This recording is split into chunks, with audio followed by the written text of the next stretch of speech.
Le Nouvel Esprit Public, Philippe Meyer, bonjour.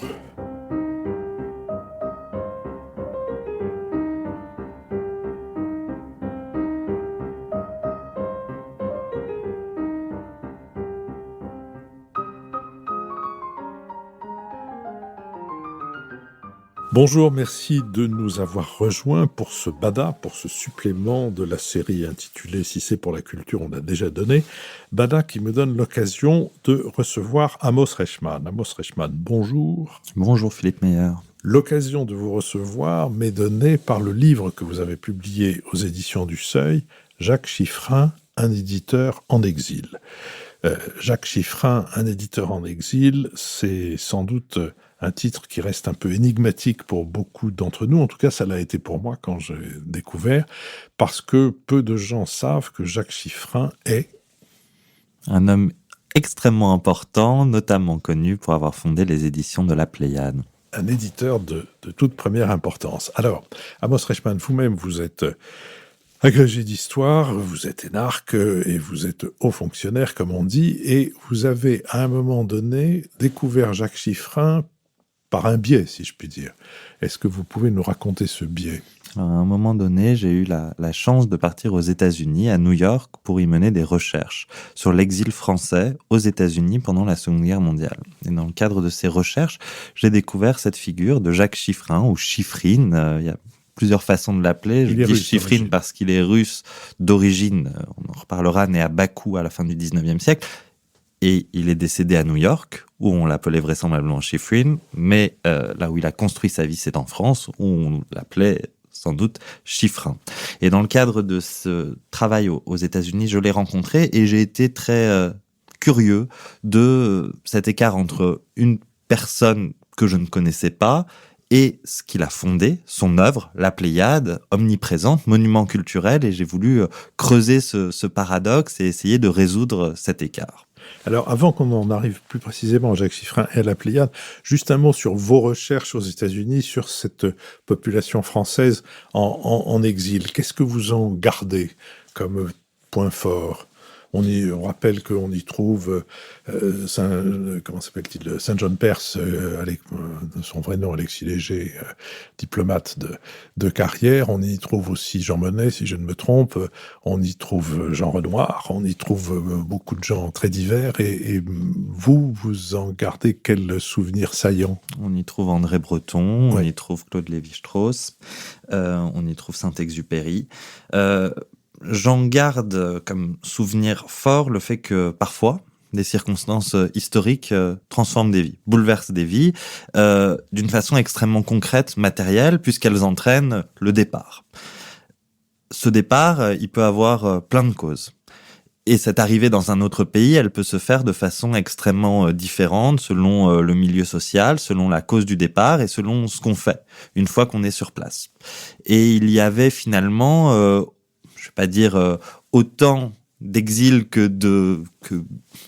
d'origine, que de cause, que de déploiement dans cet exil, mais il y a plein de parcours très très différents. Et celui de Jacques Chiffrine, il tranche par rapport aux autres.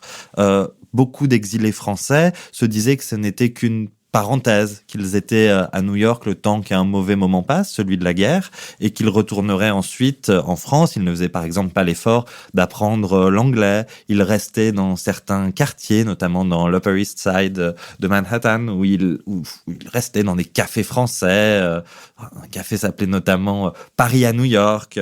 Et Jacques Chiffrine restait un petit peu en marge pour des raisons qui sont liées à son histoire propre, pour des raisons qui sont liées aux circonstances de son départ. Et donc, ce qui m'a marqué, c'est à la fois comment l'histoire peut bouleverser des vies et puis la diversité des façons et des modalités de bouleversement de ces vies face à la violence de l'histoire et en l'espèce celle de la Seconde Guerre mondiale. Alors, dans son exil, Jacques Chiffrin a connu plusieurs attitudes, plusieurs périodes, plusieurs espoirs quant à son retour en France, dont il était devenu l'un des nationaux. Il avait obtenu la naturalisation.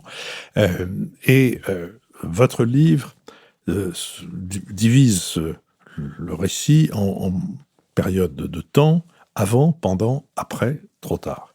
Pendant étant la période la plus importante dans votre livre. Mais avant, avant, c'est la Russie, Bakou, c'est une Russie un peu particulière.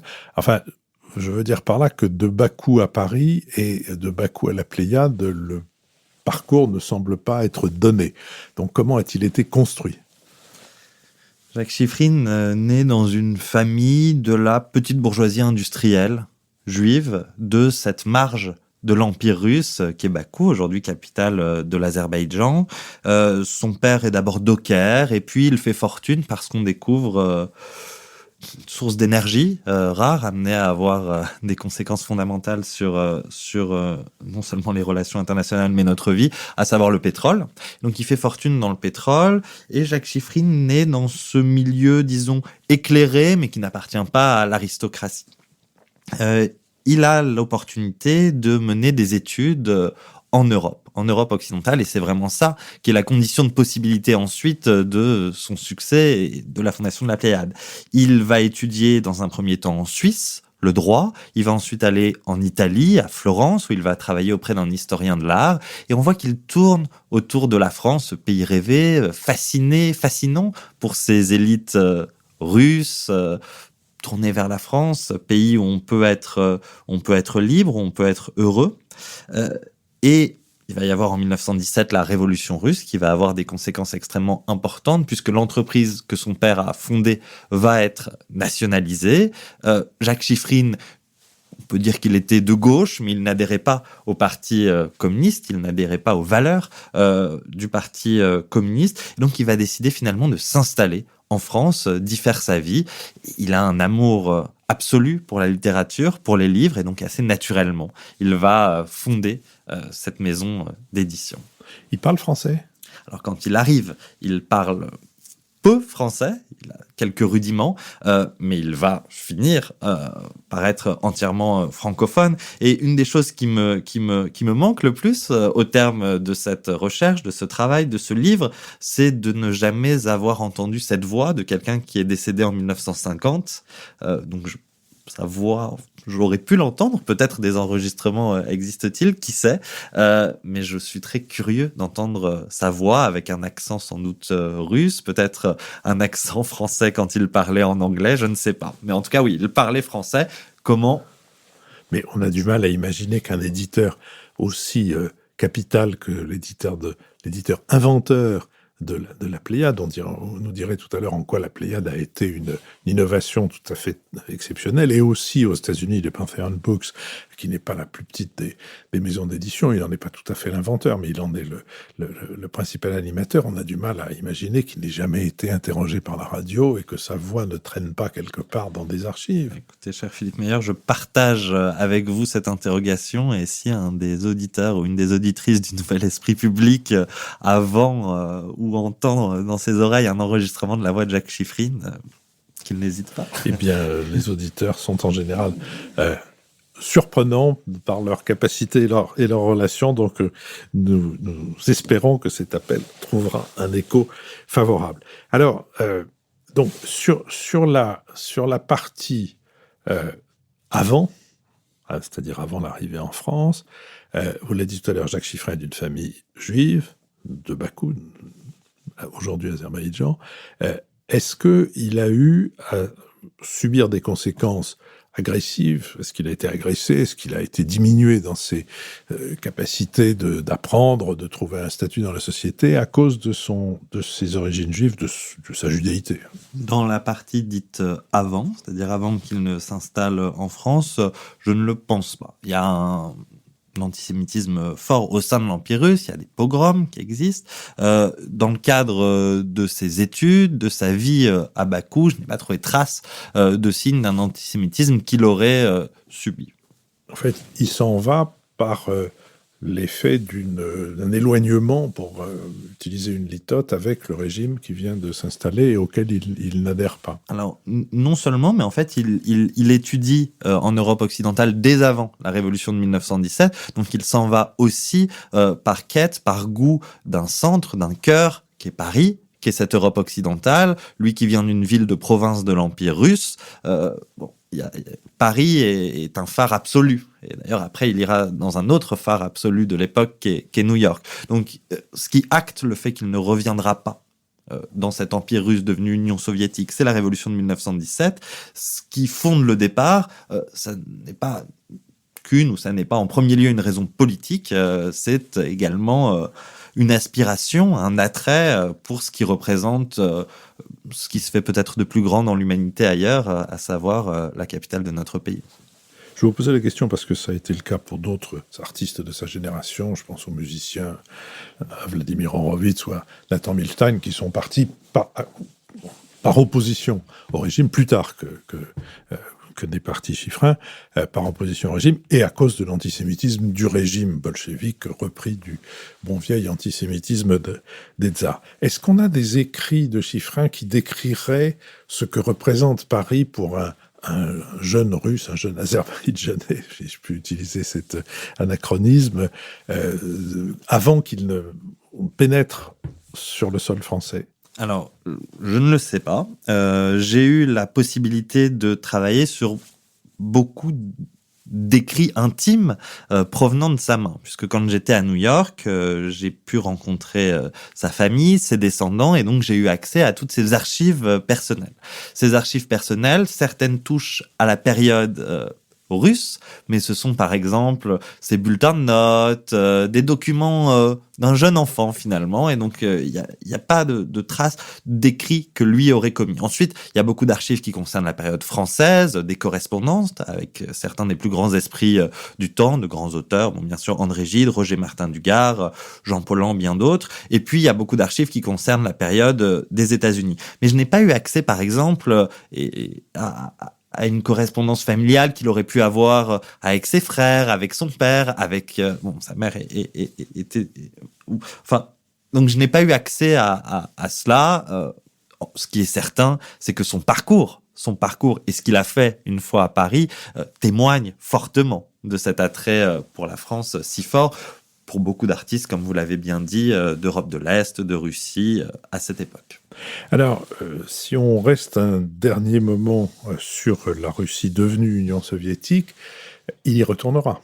Il y retournera dans des circonstances très particulières. Dans des circonstances extrêmement particulières, puisque à Paris, il va donc se nouer d'amitié avec celui qu'on appelle le contemporain capital, André Gide. Et André Gide, en 1933, en 1936, à l'invitation de Staline, va se rendre en Union soviétique pour un voyage à la découverte de cet autre monde, de cette utopie présentée comme réalisée, qu'est l'Union soviétique. Et il va partir avec 4 de ses amis très chers, et parmi eux, Jacques Chiffrine allait être son traducteur, son camarade, son complice, et Jacques Chiffrine retourne pour la première fois en Union soviétique. Alors, Moscou ne voulait pas que Jacques Chiffrine rentre en Union soviétique parce qu'il était juif, parce qu'il n'adhérait pas au Parti communiste, mais avec le soutien d'Aragon, notamment, il va pouvoir se rendre en Union soviétique, faire ce voyage, et de ce voyage, André Gide va tirer un livre tout à fait majeur, Retour d'URSS, où il va critiquer, et ce sera une des premières critiques extrêmement fortes de l'URSS de la part de celui qui était considéré comme un compagnon de route du parti, donc ça va avoir des répercussions extrêmement fortes. Et Jacques Chiffrine, et là on le perçoit de par certains extraits de correspondance, de par certains journaux qui évoquent son attitude, aura également une forme de, bien sûr, non seulement de forte critique vis-à-vis de ce qu'est cette Union soviétique, mais également une forme de déchirement sentimental. Il va rentrer plus tôt que ses camarades. Pourquoi rentre-t-il plus tôt? On n'en sait rien, c'est ça la magie de l'histoire. Pourquoi quelqu'un qui part en voyage avec des amis décide de partir plus tôt? Parce que sa femme lui manque, parce qu'il est malade, parce que le voyage lui déplaît. Bon, peut-être aussi parce que c'était compliqué pour lui ce voyage, ça n'avait rien d'évident. Et donc voilà il s'est rendu en Union soviétique avec Gide, et ce sera son dernier voyage, son dernier passage dans ce pays qu'il a vu naître. Et il me semble que dans votre livre, vous laissez entendre que il y a une déception dans ce dernier voyage en Union soviétique. Il y a une déception née de la comparaison entre, au-delà du régime politique, entre la Russie qu'il a connue jusqu'à un âge quasi adulte et la Russie qu'il découvre des années plus tard. Alors, vous avez commencé cette émission en évoquant le titre du livre et son caractère ouvert. Jacques Chiffrin ou Jacques Chiffrin, un éditeur en exil. Je pense que le terme exil est très important. L'exil caractérise cette vie avec un double exil. Exil de Russie en France, exil de France aux États-Unis. Je pense qu'une des dimensions fortes de l'exil, étroitement associée, est celle d'une forme de nostalgie qui peut devenir mélancolie, avec cette idée que certes, il y a un même lieu, mais le temps a fait son effet.